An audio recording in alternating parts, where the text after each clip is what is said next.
Vamos dar continuidade à nossa exposição do livro de Josué. Iniciamos na semana passada essa exposição. Tivemos um panorama do livro. Vimos que o livro fala de um Deus fiel que produz no seu povo confiança e fidelidade a Ele. O livro de Josué é um livro de fidelidade. A fidelidade de Deus, que produz fé, que produz fidelidade no próprio povo, que consequentemente desfruta do cumprimento das promessas de Deus e percebe o quanto Deus é fiel e comprometido com a sua palavra. A importância da palavra de Deus e das promessas de Deus é central nesse livro. E pensando um pouco na ideia de promessa, na ideia de fidelidade, eu creio que muitos daqueles que são pais podem lembrar-se de momentos em que nem sempre foi fácil cumprir uma promessa feita a um filho.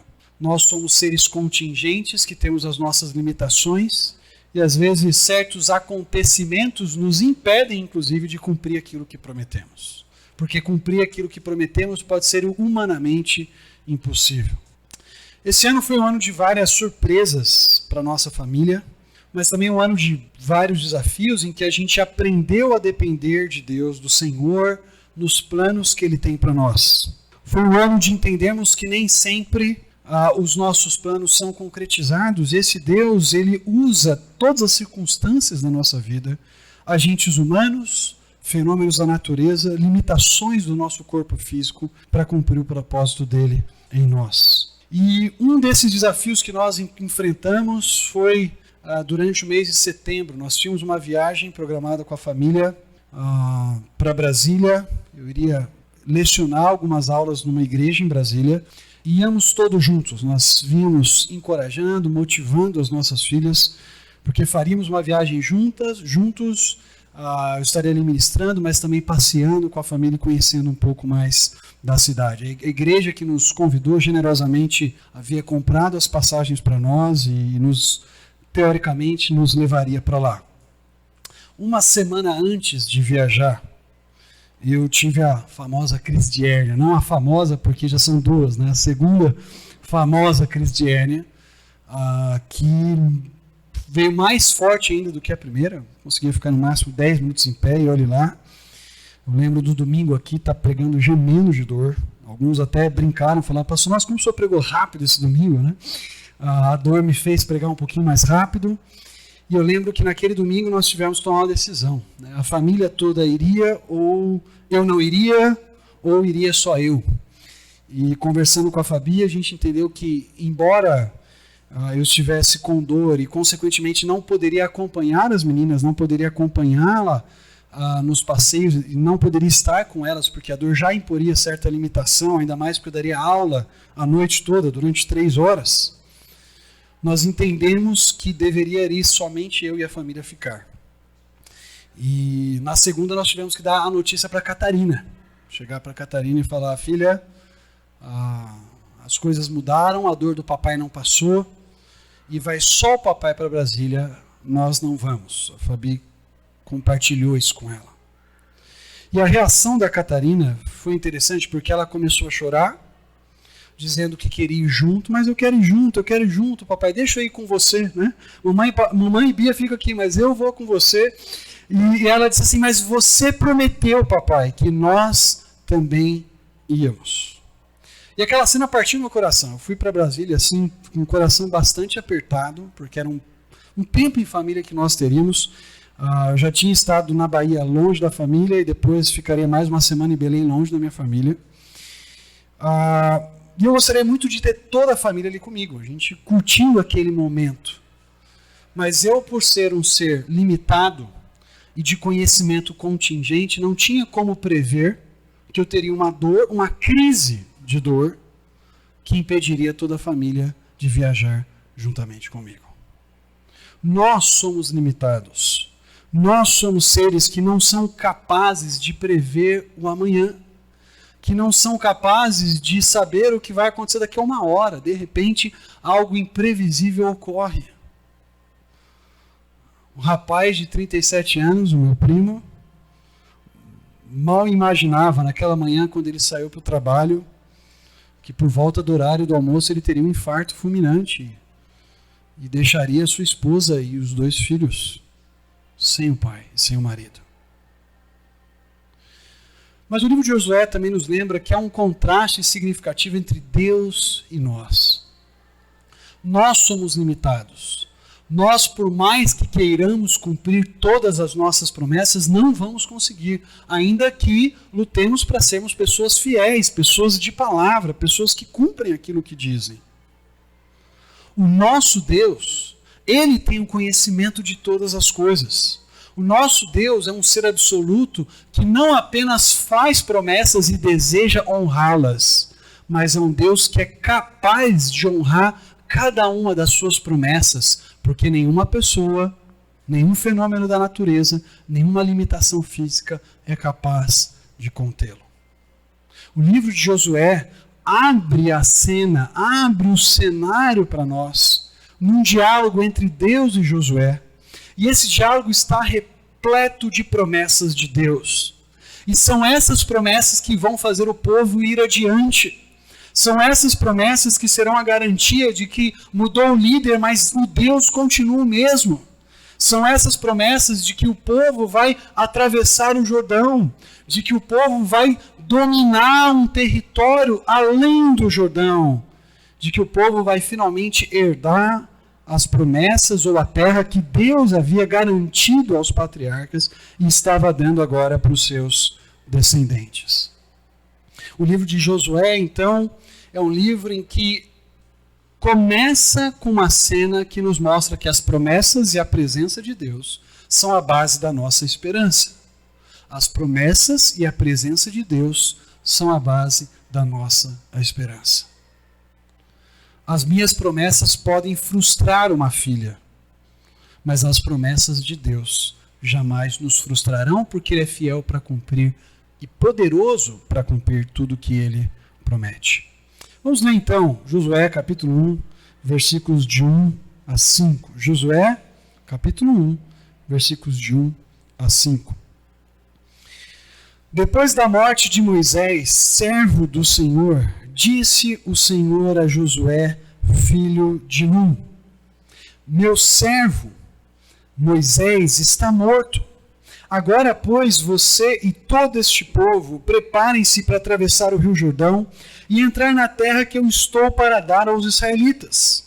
Como prometi a Moisés, todo lugar onde puserem os pés, eu darei a vocês. Seu território se estenderá do deserto ao Líbano e do grande rio Eufrates, toda a terra dos hititas, até o mar grande no oeste. Ninguém conseguirá resistir a você todos os dias da sua vida. Assim como estive com Moisés, estarei com você. Nunca o deixarei, nunca o abandonarei. O que nós encontramos na primeira parte desse trecho de Josué é que líderes humanos vão e vêm, mas Deus permanece o mesmo. Josué, capítulo 1, versículos 1 e 2, nos ensina que líderes humanos vão e vêm. Mas o Deus que está à frente do seu povo, o Deus que é o líder supremo do seu povo, permanece o mesmo e continua ao lado desse povo. Veja como o versículo 1 nos mostra isso. Depois da morte de Moisés, servo do Senhor, disse o Senhor a Josué, filho de Num, auxiliar de Moisés. Deus está se dirigindo a alguém que havia sido auxiliar, havia ajudado Moisés durante todo o seu papel de liderança da nação de Israel, enquanto eles peregrinavam no deserto. Esse ajudante chamava-se Josué. E o texto constata para nós que Deus se dirige, Deus vai conversar com Josué depois do falecimento, depois da morte de Moisés, que havia sido líder da nação. Por mais que Israel esperneasse, gritasse, não, a gente quer que Moisés continue nos liderando aqui agora para dentro da terra da promessa, Deus disse não. Moisés vai ver a terra de longe, vai subir no Monte Nebo e vai contemplar a terra que eu vou dar para vocês, mas não será Moisés o líder a guiá-los para dentro da terra. O líder humano mudou. Moisés já não está mais à frente de Israel. Mas Deus continua. Moisés morre, mas Deus está presente no cenário. E Deus se dirige então ao novo líder da nação, Josué, que nos remete então a outros trechos do Pentateuco em que Deus já havia prometido, tanto para Moisés quanto para a nação, de que ele levantaria Josué para guiar a nação agora na nova etapa da história da redenção. Em Números 27, é uma cena bem interessante. Segure aí em Josué capítulo 1 e abra comigo lá em Números capítulo 27. Números 27, versículo 15. Números 27, 15 a 17. Veja, a oração de Moisés ao Senhor, já quando eles estavam chegando ali nas planícies de Moabe. Moisés diz o seguinte para Deus em Números 27, 15 a 17.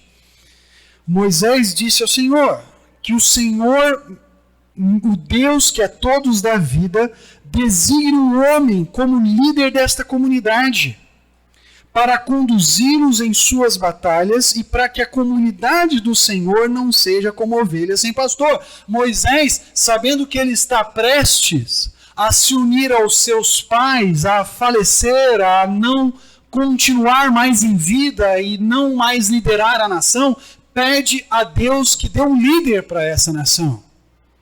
E veja a resposta de Deus no versículo 18. Então o Senhor disse a Moisés: chame Josué, filho de Num, homem em quem está o Espírito, e imponha as mãos sobre ele. Vejam agora o versículo 21. Ele deverá apresentar-se ao sacerdote Eleazar, que lhe dará diretrizes ao consultar o Urim perante o Senhor. Josué e toda a comunidade dos israelitas seguirão as suas instruções quando saírem para a batalha. E o versículo 23 nos diz: impôs as mãos sobre ele e o comissionou, tudo conforme o Senhor tinha dito por meio de Moisés. Deus levanta um novo líder aqui. Ele diz para Moisés: você vai passar, Moisés, mas eu irei com Josué. Eu continuarei guiando esse povo agora, não mais por meio de você, mas por meio de Josué. Ele vai ser aquele que liderará o povo nas batalhas contra os inimigos que habitam na terra de Canaã. Quando nós chegamos no capítulo 31, nós vemos o discurso de Moisés ao povo, lembrando do papel de Josué de liderar esse povo. Deuteronômio, capítulo 31. Vejam aí os versículos 1 a 3. Deuteronômio 31, versículos de 1 a 3. Moisés disse ainda estas palavras a todo Israel: estou com 120 anos de idade e não sou capaz de liderá-los. O Senhor me disse: você não atravessará o Jordão. O Senhor, o seu Deus, o atravessará pessoalmente à frente de vocês. Ele destruirá essas nações perante vocês e vocês tomarão posse da terra delas. Josué também atravessará à frente de vocês, conforme o Senhor disse. Veja agora os versículos 7 e 8. Então Moisés convocou Josué e lhe disse na presença de todo Israel: seja forte e corajoso, pois você irá com este povo para a terra que o Senhor jurou aos seus antepassados que lhes daria, e você a repartirá entre eles como herança. O próprio Senhor irá à sua frente e estará com você. Ele nunca o deixará, nunca o abandonará. Não tenha medo, não desanime. Então, quando nós nos deparamos com essa cena do versículo 1, fica claro para nós aqui que há um processo de transição. O antigo líder passou, o antigo líder faleceu, ele já não está mais à frente do povo, ele já não está mais ali para guiar a nação. Mas Deus continua com a nação e ele provê um novo líder, Josué. E o mais importante de tudo não é se é Moisés ou se Josué quem lidera a nação, mas se esse Deus está com o líder que está à frente de Israel. E fica muito evidente que Deus está com Josué. Vejam o versículo 2 aqui, o que Deus diz para Josué: meu servo Moisés está morto. Agora, pois, você e todo este povo preparem-se para atravessar o Rio Jordão e entrar na terra que eu estou para dar aos israelitas. Olha, Moisés, o meu servo, faleceu. A expressão aqui, meu servo, é uma expressão muito significativa, porque ela vai aparecer 14 vezes no livro em referência a Moisés. Moisés é continuamente chamado em Josué de meu servo ou de servo do Senhor. Mas é muito interessante notar que ao longo de todo o Pentateuco nós raramente encontramos essa expressão. Moisés, meu servo, ou Moisés, servo do Senhor. Essa expressão só vai aparecer no finalzinho do Pentateuco. Lá no capítulo 34, Moisés é chamado de servo do Senhor. E é muito interessante porque essa expressão servo do Senhor, o meu servo, em geral é acompanhada no Antigo Testamento a algum tipo de promessa ou cumprimento de promessa que Deus faz com o seu povo ou faz em relação a uma palavra, algum discurso que ele dirigiu a algum servo dele específico. Por exemplo, Abraão é chamado de meu servo no Antigo Testamento. Lá em Gênesis capítulo 26, 24, Deus está conversando com Isaac, filho de Abraão, e ele diz, eu o abençoarei e multiplicarei os seus descendentes por amor ao meu servo Abraão. A expressão meu servo vem acompanhada de uma promessa. Eu fiz uma promessa para Abraão, meu servo, e essa promessa continua de pé. Em 1 Reis capítulo 8, Davi também é chamado de servo de Deus. E ali observa-se o cumprimento de uma promessa que Deus havia feito a Davi. Lá em 1 Reis 8,66, diz que o povo foi embora jubiloso, de coração alegre, por todas as coisas boas que o Senhor havia feito por seu servo Davi e por Israel, o seu povo. Então a expressão meu servo vem muitas vezes acompanhada de Deus reafirmando alguma promessa, ou vem acompanhada de Deus cumprindo uma promessa. No caso aqui de Josué capítulo 1, versículo 2, em que Moisés é chamado meu servo, Deus está lembrando a Josué da promessa de que ele daria para Israel a terra da além do Jordão. Deus está lembrando Josué de que a promessa de fazer o povo atravessar, entrar e conquistar aquela terra, continua de pé. Deus não abandonou a sua promessa. Mas é muito interessante observar como a expressão meu servo, em geral, é usada no Antigo Testamento para homens que foram fiéis a Deus. Homens que andaram em intimidade com o Senhor. Homens que, apesar das suas falhas e dos seus pecados, se tornaram exemplos de fé e de compromisso com o nosso Deus.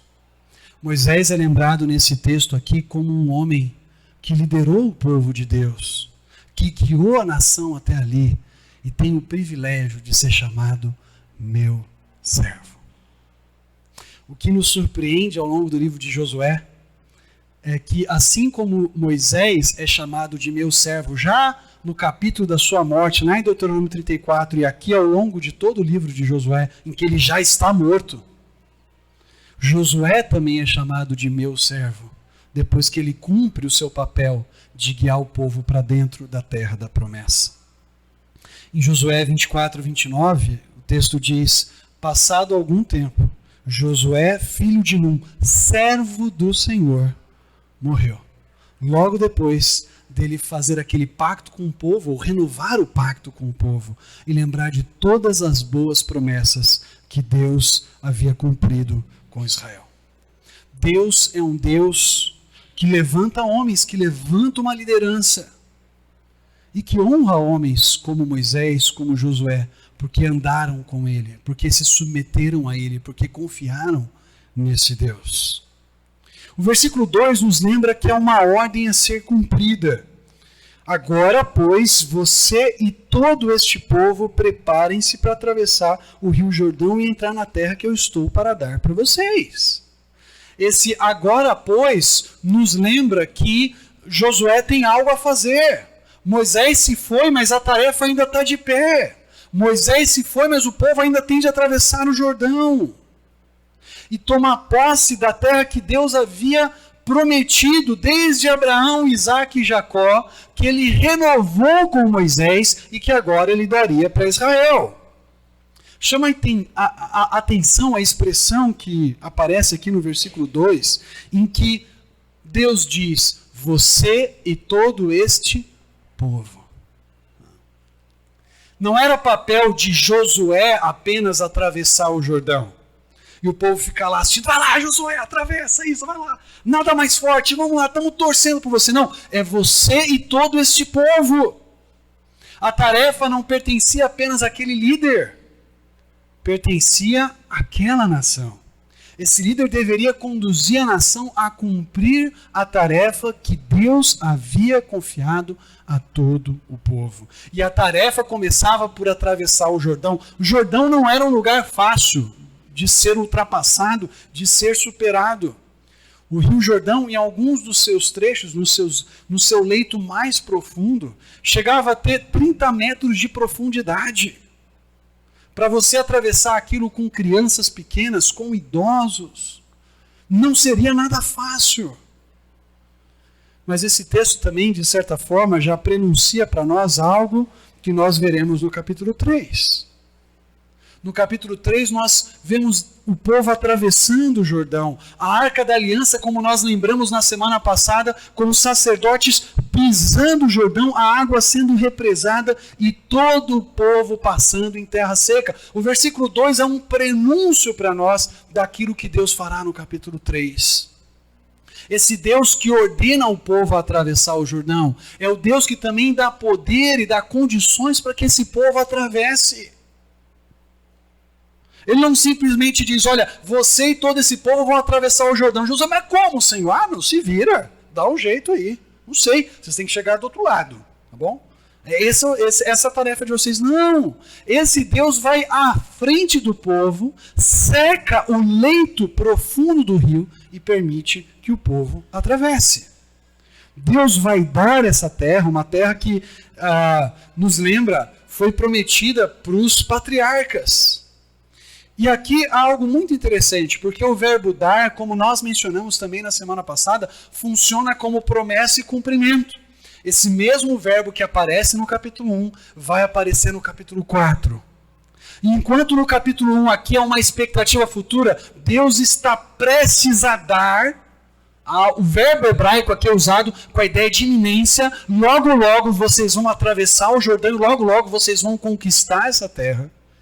No capítulo 24, Josué olha em retrospectiva e diz, a terra que o Senhor nos deu, os inimigos que o Senhor nos deu, mostrando que esse Deus é um Deus que cumpre a sua promessa. Todo o povo de Israel, debaixo da liderança de Josué, atravessaria o Jordão e conquistaria a terra. Todo esse povo é chamado, no final do versículo 2, de filhos de Israel. E o que o versículo 2 está querendo destacar para mim e para você é que, embora a geração antiga tenha morrido, embora a geração antiga já não esteja mais presente, essa nova geração também é descendente de Abraão, de Isaac e de Israel. E Deus, embora não tenha cumprido a promessa com a antiga geração, ele vai cumprir por meio dessa nova geração e vai guiar essa nova geração para aquela terra que eles haverão de entrar. O que esse texto nos ensina, em primeiro lugar, como aplicação para nós, para a igreja, é que líderes humanos são contingentes, não são indispensáveis. A liderança do povo de Deus é marcada por uma sucessão de pessoas. Quando nós olhamos para a história da igreja, quantos homens que Deus usou ao longo dessa história, nenhum deles era indispensável. Mas Deus vai usando uma cadeia de pessoas, uma cadeia de representantes dele para guiar o seu povo ao longo da história da redenção. É um Deus que levanta um Atanásio lá no século IV para defender a divindade de Jesus. É um Deus que levanta um Anselmo de Cantuária para nos lembrar que esse Deus quer se relacionar conosco. É um Deus que levanta Martinho Lutero que diz, não, nós somos justificados única e exclusivamente pela fé. É um Deus que levanta um Calvino na sequência, é um Deus que levanta um Jonathan Edwards, que vai liderar um processo de avivamento e transformação na Nova Inglaterra. E é um Deus que vai levantando homens, vai levantando também mulheres para serem usadas como instrumento dele. Mas ele sempre nos lembra que líderes vão e vêm. Mas o Deus que lidera o seu povo, que guia o seu povo, permanece o mesmo. Lembra de Paulo em 1 Coríntios 3? Paulo chega para a igreja de Corinto e fala, eu plantei, mas depois Apolo regou. E o que importa aqui, pessoal, o que é fundamental não sou eu nem Apolo, mas Deus que deu o crescimento. Nós não podemos tratar seres humanos como tão fundamentais quanto Deus. Deus levanta líderes e tira líderes, mas a presença de Deus não pode faltar no meio do seu povo. Ele é o verdadeiro líder. É por isso que o Novo Testamento, por exemplo, vai usar a imagem para Jesus, a imagem de cabeça. A igreja só tem um cabeça. Não sou eu. Ela tem um cabeça que é Jesus Cristo. Ele é o verdadeiro líder. Nós somos lembrados de várias situações em que Deus ele usa homens e depois continua provendo o seu povo com a liderança necessária. Nós passamos por uma situação, por exemplo, com a saída do Felipe, um presbítero nosso aqui. Se Deus quiser, semana que vem, Mariana e os filhos estarão aqui conosco, cultuando a Deus conosco aqui. E foi um momento difícil para a nossa igreja. Deus vinha usando o Felipe de maneira especial, ele vinha se dispondo para ser útil nas mãos de Deus, e ajudando, e cooperando, e ministrando na vida das pessoas. E de repente Deus tirou esse líder. Mas Deus ele não nos abandonou. Deus ele não nos deixou, Deus não deixou de cuidar da sua igreja, ele continuou provando e levantando pessoas para ajudarem e para servirem de tal modo que ele vem nos ensinando que líderes podem ir e vir, mas Deus continua sendo o nosso líder maior. É com esse Deus que nós estamos comprometidos acima de tudo. E é desse Deus que nós dependemos em tudo na nossa vida como igreja.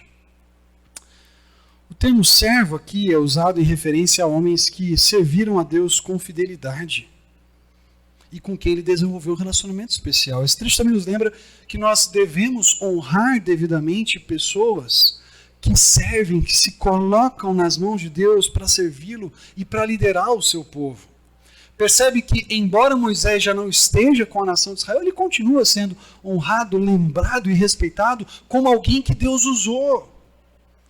Como nós muitas vezes olhamos para trás, para a história dessa igreja, para a história da igreja em geral, e vemos homens que Deus usou na vida do seu povo.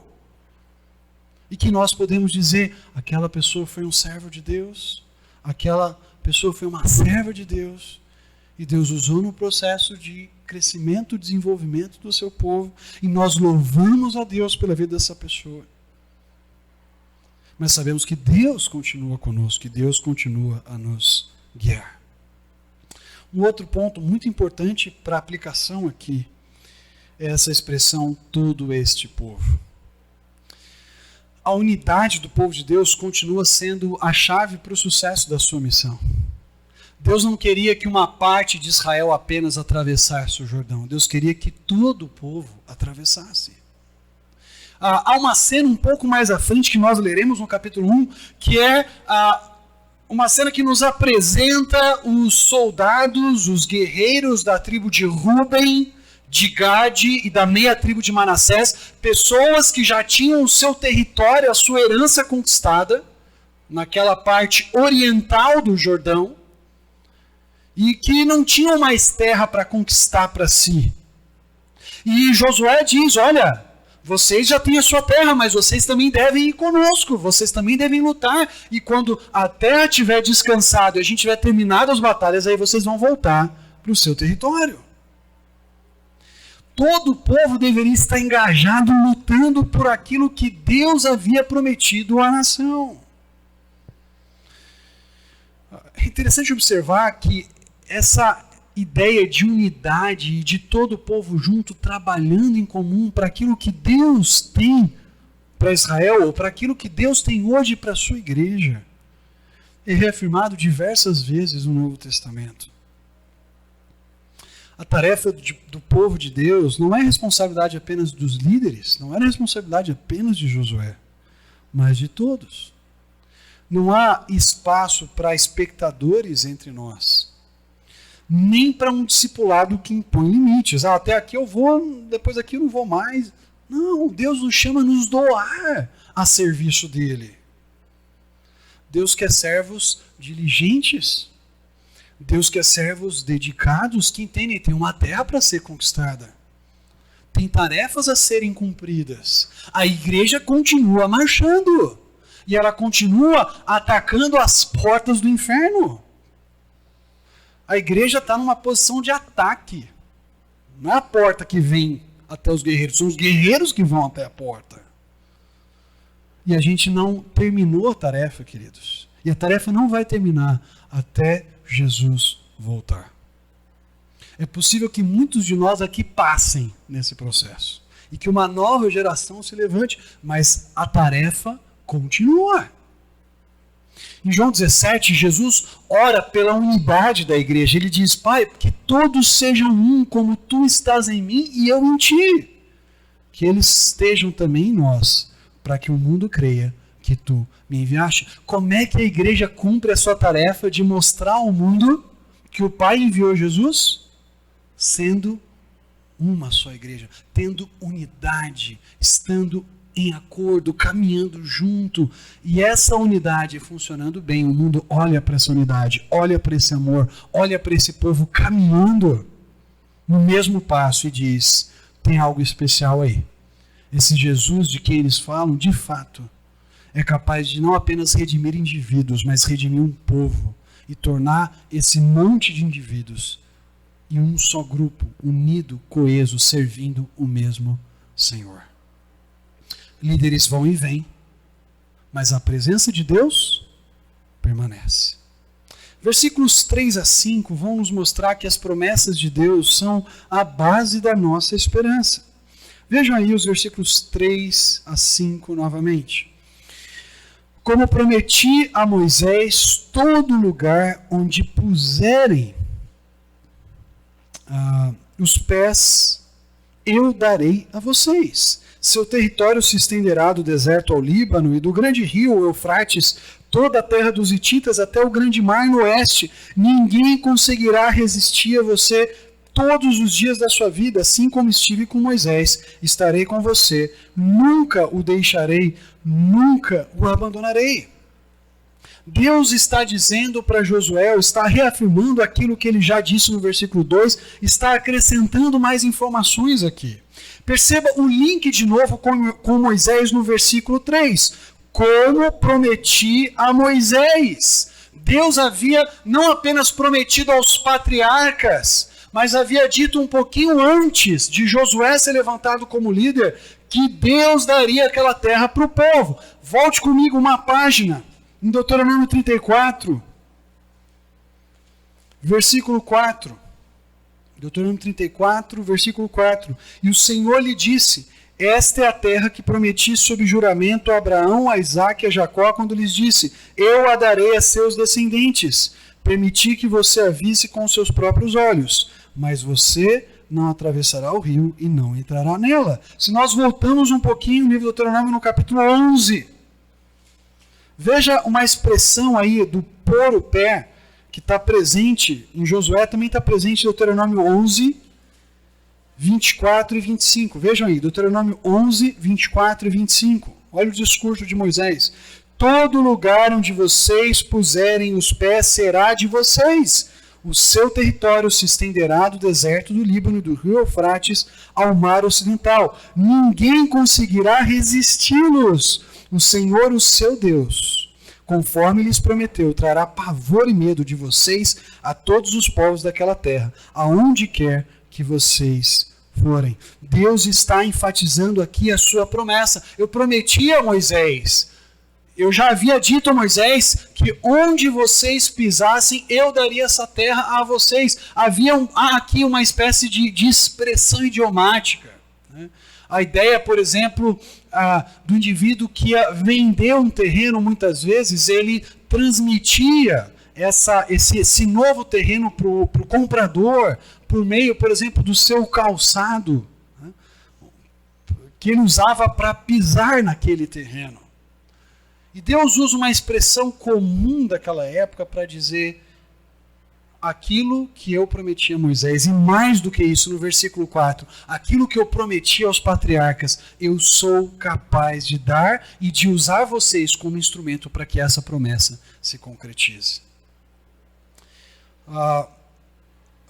Toda a linguagem do versículo 4 nos remete a textos, por exemplo, como Gênesis 15. O versículo 4 delineia a terra para nós. Por exemplo, o começo do versículo 4 fala do deserto, provavelmente a região mais ao sul de Judá, chamada deserto do Negueb. Depois fala do Líbano mais ao norte. Depois fala do grande rio, o rio Eufrates. Depois fala do grande mar, o mar Mediterrâneo. Deus está aqui dando as coordenadas e dizendo, essa terra será de vocês, e está remetendo Josué não apenas aquilo que ele prometeu para Moisés, mas aquilo que ele havia prometido para Abraão.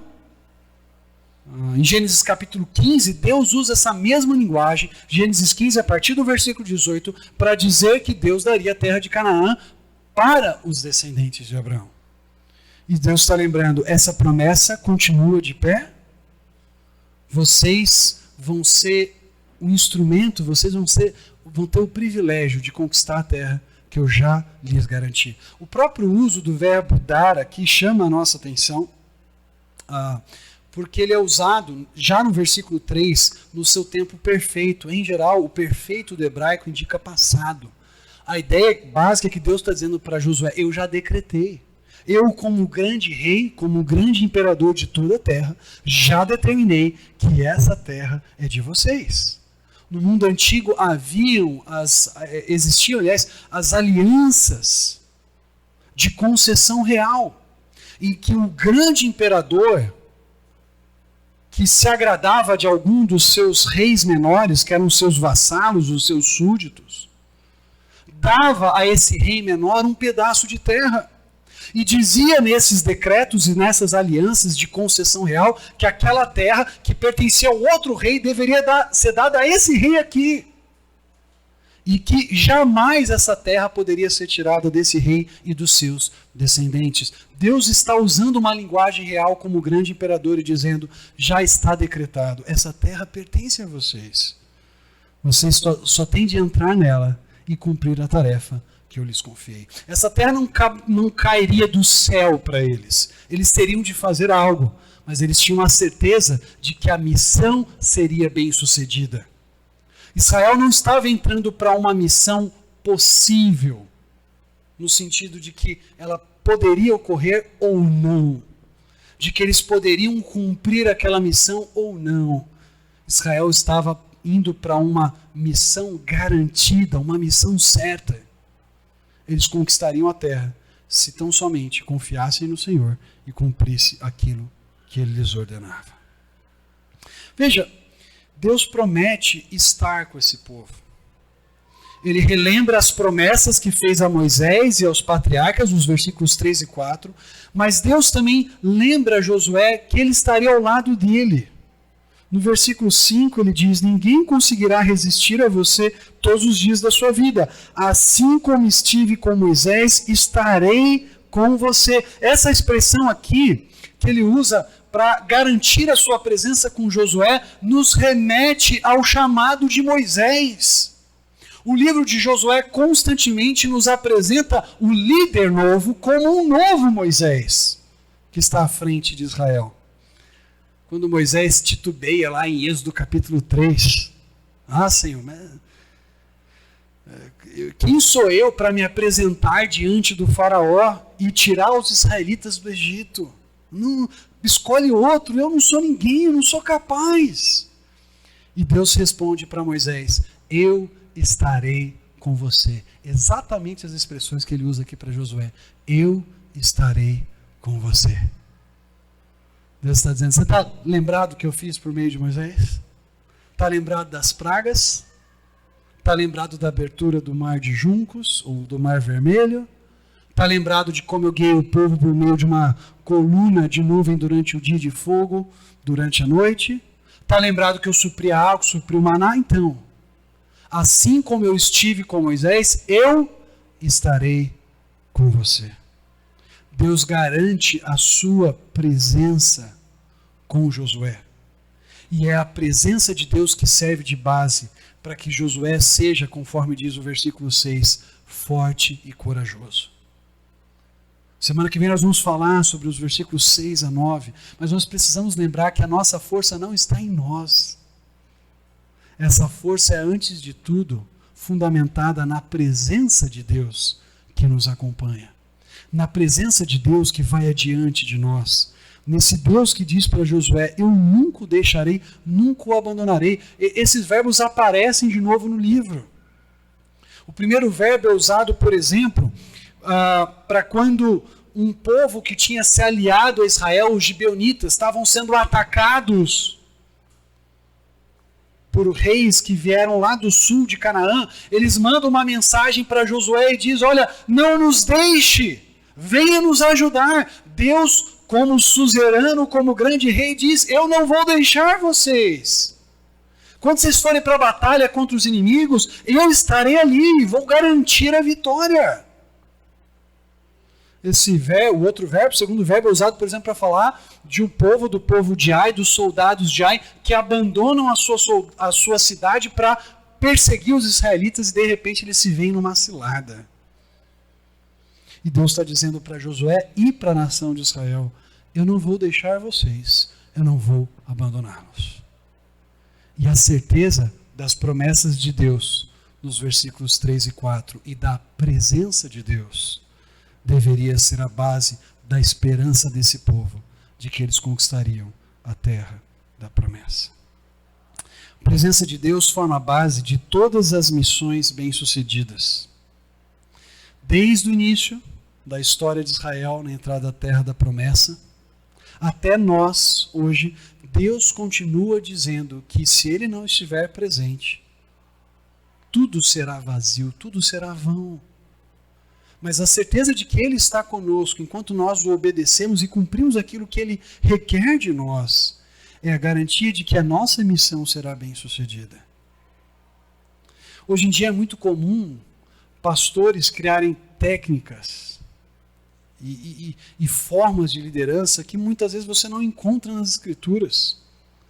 Como se essas técnicas, esses programas, essas formas de liderar fossem a garantia do sucesso de uma igreja. E eles escrevem livros para vender essas técnicas, para dizer para outras igrejas, você quer ser uma igreja bem-sucedida como a minha, faça isso que eu estou fazendo aqui. Eu não vejo problema quando esses pastores nos levam para as Escrituras e nos dizem, olha o que Deus espera da sua igreja. Mas quando eles dizem, eu tenho uma carta na manga, eu tenho uma coisinha a mais aqui que você não sabia, mesmo lendo a Bíblia, eles estão se esquecendo de que o sucesso para a missão de qualquer igreja não é a carta na manga que não estava na Bíblia. O sucesso para a missão de qualquer igreja é a certeza de que Deus está conosco. Se Deus é por nós, quem será contra nós?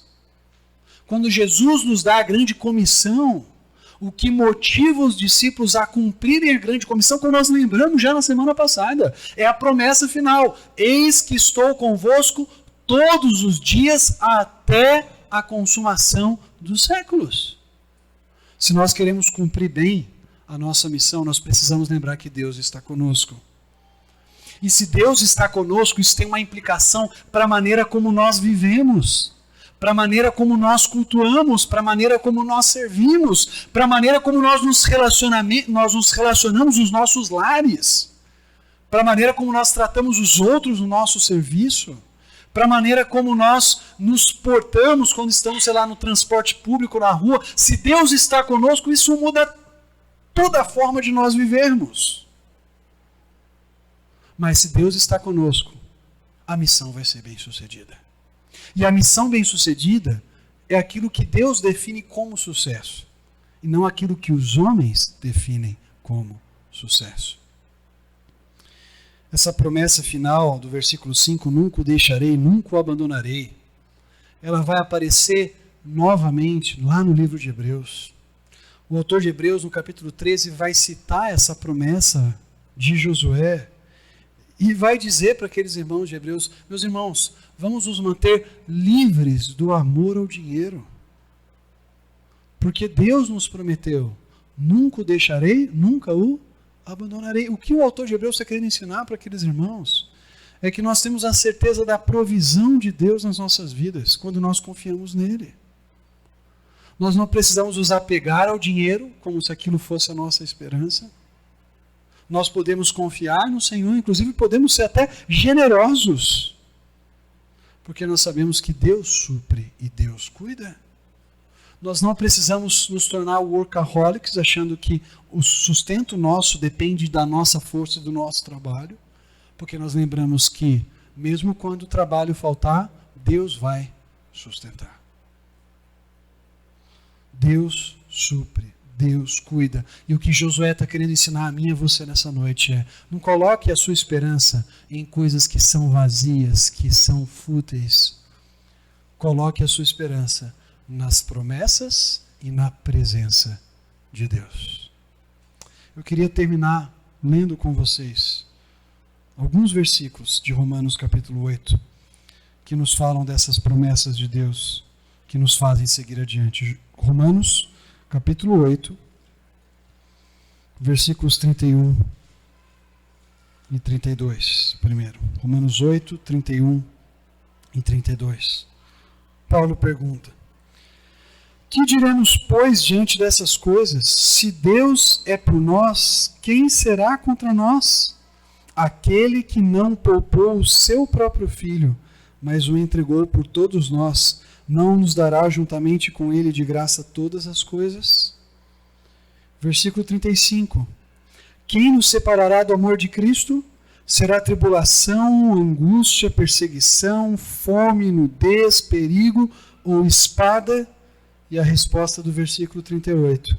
Pois estou convencido de que nem morte, nem vida, nem anjos, nem demônios, nem o presente, nem o futuro, nem quaisquer poderes, nem altura, nem profundidade, nem qualquer outra coisa na criação será capaz de nos separar do amor de Deus que está em Cristo Jesus, nosso Senhor. E é com essa promessa que nós marchamos e seguimos em frente. Vamos orar?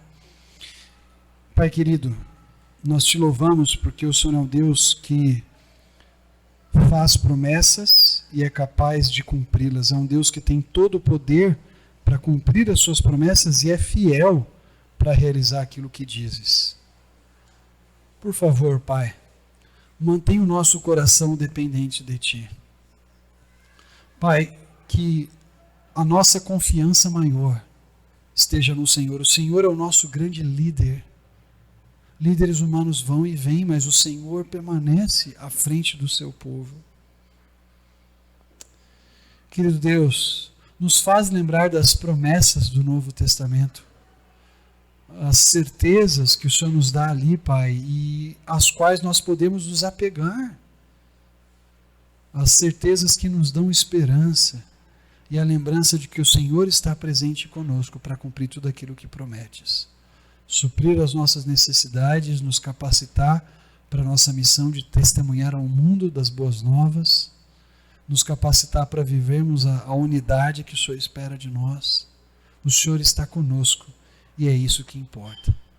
É o que nós oramos no nome de Jesus, o nosso Salvador. Amém.